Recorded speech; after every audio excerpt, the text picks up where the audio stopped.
Dalam pandangan agama, manusia memiliki 5 unsur. Unsur yang pertama adalah jasmani. Nah, jasmani ini adalah dari tanah dan akan kembali kepada tanah. Al-Quran menyebutkan, minha khalaqnakum wa fiha nu'idukum wa minha nukhrijukum taratan ukhra. Dari tanah kalian diciptakan, fisiknya atau jasmaninya. Jadi unsur yang pertama atau elemen yang pertama disebut jasmani. Nah, jasmani kita berasal dari tanah dan akan kembali kepada tanah. Sekarang kita berada di atas bumi, besok atau lusa jasad kita akan dikuburkan di bawah bumi. Tubuh kita ini akan menjadi makanan cacing dan belatung.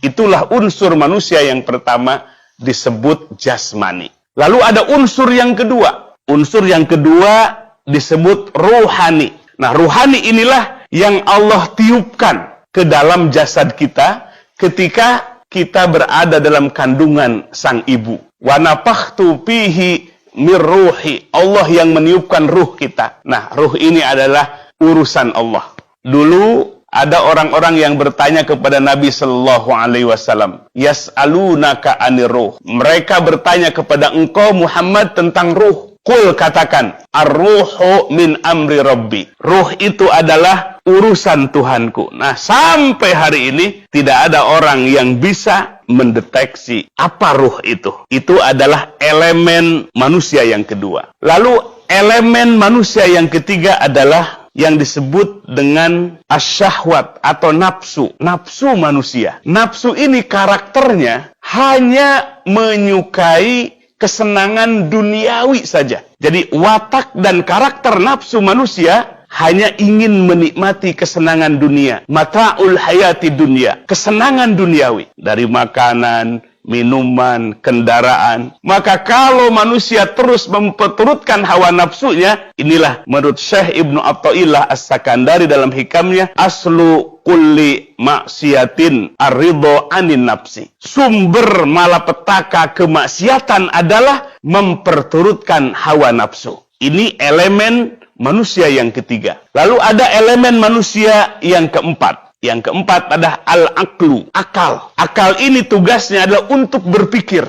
untuk menganalisis. Maka akal ini nggak cukup. Kalau kita melihat, Bapak Ibu sekalian, banyak saintis barat menemukan fakta-fakta ilmiah dalam Al-Quran. Contoh misalnya, berabad-abad saintis, ilmuwan menyimpulkan bahwa alam semesta ini akan kekal dan abadi. Tapi memasuki abad ke-21, para ilmuwan menyimpulkan bahwa jagat raya ini akan berakhir. Ditemukanlah teori yang disebut dengan Big Crunch. Alam semesta ini akan remuk. Itulah yang disebut dengan kiamat. Al-Quran 15 abad yang lalu telah menyebutkan alam semesta ini akan hancur. Tetapi saintis baru abad ke-21 menyimpulkan dengan teori Big Crunch. Tapi kenapa mereka tidak berbondong-bondong beriman kepada Al-Quran? Karena mereka pendekatan hanya akal semata. Ada yang kelima ini namanya kolbu atau hati. Para ulama mengatakan al-kolbu huwa jauharul insan.